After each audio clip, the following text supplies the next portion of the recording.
So talking about the history of water slides, the first water slide can be traced back to New Zealand in 1906, and it was basically a chute that led into Lake Victoria, and on the chute there was a boat that people just sat in, and gravity just pulled the boat down into the lake. Herbert Sellner then used this idea to create the first water toboggan, which is basically the same idea. A chute was just led into a lake or a large body of water, and the idea for the toboggan was just to have the boat skid across the water, which kind of skidded for up to 100 feet. This spread the innovations in models of water slides and led to their increase in popularity. Eventually, Sellner's water slide led to the founding of SeaWorld by George Millay in 1964, which was the first water park ever created. So the centrifugal pump. The primary pump is the centrifugal pump used in most water slides and uses a motor to increase the mechanical energy of the water. The mechanical energy balance equation and pump laws can be applied to calculate the mechanical energy given by the system and the efficiency of the pumps respectively. Centrifugal pumps have primarily two casings. One, the volute casing. It's where the centrifugal pump increases in cross-sectional area as the water moves around the pump. And this is primarily used for lots of viscous or fluids that are more viscous, and for fluids that have lots of contamination or large particles in them. A diffuser casing is just it's a casing that has stationary vanes that basically, as you go across to this outer circumference of the pump, they increase in the distance between them, and this gives them a very stable, steady flow of water or liquid through the pump. As any other design assignment, water slides also have process safety requirements. The Code of Federal Regulation states ladder tread or rungs should be able to support 300-pound static loads without failure or permanent deformation. Then we move on to the materials used within the slide. They should be compatible with both humans and the environment. Environmental factors include rain, ice, sunlight, local normal temperature extremes, local wind readings, and the mechanical, electrical, and chemical environment of the slide. Construction of the water slides must not result in cuts or pinching or any bodily harm to humans. More on process safety includes a little bit of facts here. The water must run through the filter before it reaches the top. Dirt and debris must be removed back to the sewer line. The chlorine levels can be between 1 and 3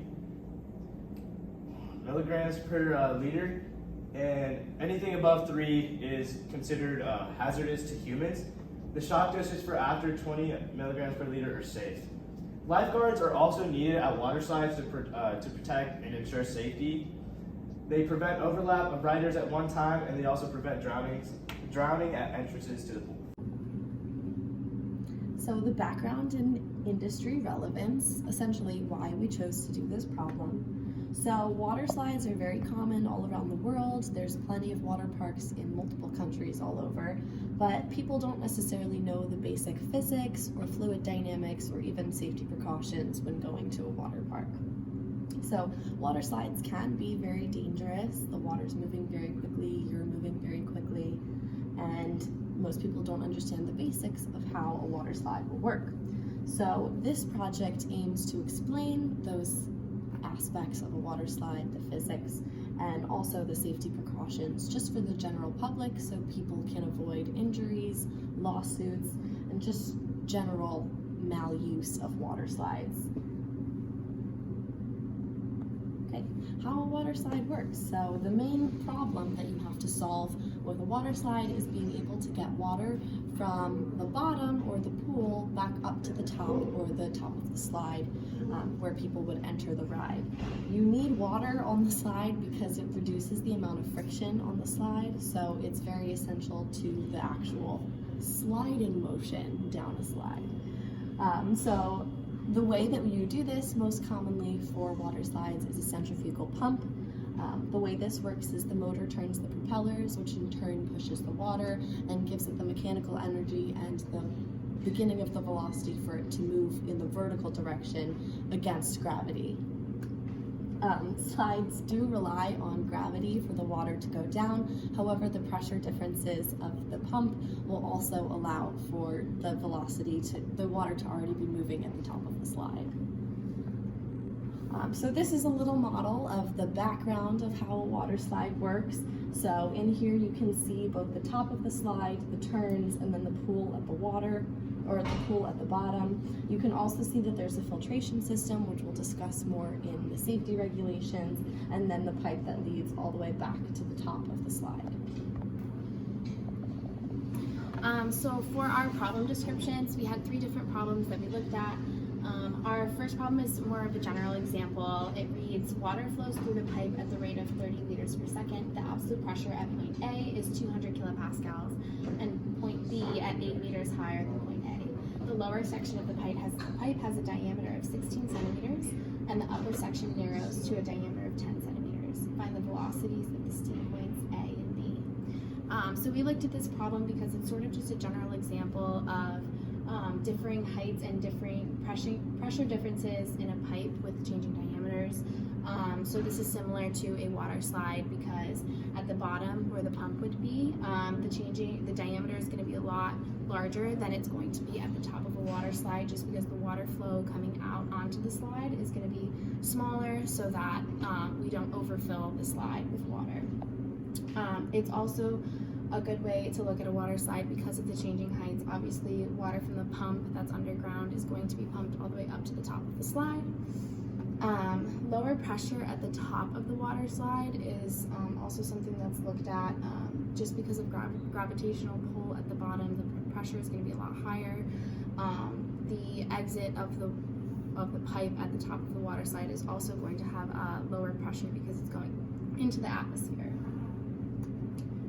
So for our second problem, it reads so it's called friction loss in a pump and flow system. It reads, water at 20 degrees Celsius is pumped from the bottom of a large storage tank where the pressure is 310.3 kilopascals gauged to a nozzle that is 15.25 meters above the tank bottom and discharges to the atmosphere with a velocity in the nozzle of 19.81 meters per second. The water flow rate is 45.4 kilograms per second. The efficiency of the pump is 80% and 7.5 kilowatts are furnished to the pump shaft. Calculate the following: A, the friction loss in the pump, and B, the friction loss in the rest of the process. So we looked at this problem because it models water flow in a pipe again, but more descriptive. Large storage tank is very similar to the pump that would be at the bottom of a water slide, and the nozzle is very similar to the entrance of the water slide at the top. It also talks about how the water at the top of the slide discharges into atmospheric pressure, which is similar to a water slide again. Another similarity is it talks about the friction loss in the pump. Obviously the water is pumping from bottom to top, so there's going to be a lot of friction loss going on there. And then the third problem is one that we created ourselves. It reads, 2 water slides often have a diameter of 52 inches as per safety regulations. Water typically travels at a speed of 20 miles per hour or 8.94 meters per second. The fluid density is about 1,000 kilograms per meter cubed, and the water viscosity is about 8.9 times 10 to the negative 4th pascals per second. If the pipe is 16 meters long, what is the Reynolds number of the fluid flow, and is the fluid laminar or turbulent? So we created this problem because it models the Reynolds number and the fluid flow type, which is something that we've discussed a lot in class and is specific to water viscosity.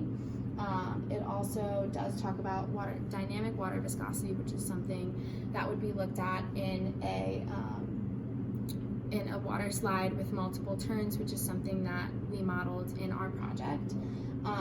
And it is based on real measurements, including the fluid density and the velocity. So that is why we discussed these problems. Go ahead. Okay, I'm gonna dive right into the presentation here. So we're gonna explain the console model. So common water pumps are first a centrifugal pump and a positive displacement pump. Specifically in water slide design, you would use a centrifugal pump. So with a centrifugal pump, there are impellers on the inside of the pump. And these impellers kind of transfer energy, rotational energy, and the rotational energy moves the water, and the centrifugal force is what actually pushes the water out of the pump. And right here you can kind of see the streamline model of the centrifugal pump. And then you can see the mesh that we used in our console design. We'll move on to the next slide. And here's a further in-depth detail about our centrifugal pump. So you can see the pressure within the centrifugal pump here. You can kind of see how the pressure is kind of consistent throughout the pump at the same kind of radius that you move away from the center of the pump. And closer to the middle, the pressure is more dense, as you can see by the model. All right, we're gonna slide right back into the centrifugal pump presentation. So you can kind of see our fluid velocity within the centrifugal pump here. In the center of the pump velocity is kind of constant as the same with the pressure. And throughout the pump, the impellers demonstrate that the velocity is kind of consistent throughout. What you can kind of see behind the impellers once the pump is rotating. That's kind of what drives the motion of the pump. The velocity changes in the positive direction in order to reach a specific target height with respect to the conservation of energy. Okay, so we modeled our console model based off of this image on the right. It's your typical fun water park water slide. There's 3 loops around. Typically a water slide's made out of PVC material. We unfortunately do not have that licensed for the school. So we're doing an acrylic plastic, which models it really similarly. So this is our mesh figure right here. As you can tell, there's 3 loops. And yeah, so for every 10 meters, we just modeled it as 1 to make it easier to see and evaluate. 1. So through console, we then ran a fluid flow kind of analysis on the actual mesh. As you can tell here, every time there's a curve, you can actually see a buildup of the water and fluid, which creates more of a pressure. Think of it like when you're riding down a water slide, and like when you get close to a turn, like you slide up on the edge, it's because there's a larger water buildup. So to see it on the actual console model might be a little better. As you can tell, every time it starts to turn, there is a collection of water. So sometimes they'll have like drainages coming off the water slide at certain points. And the reason that they would do that is because this large collection of water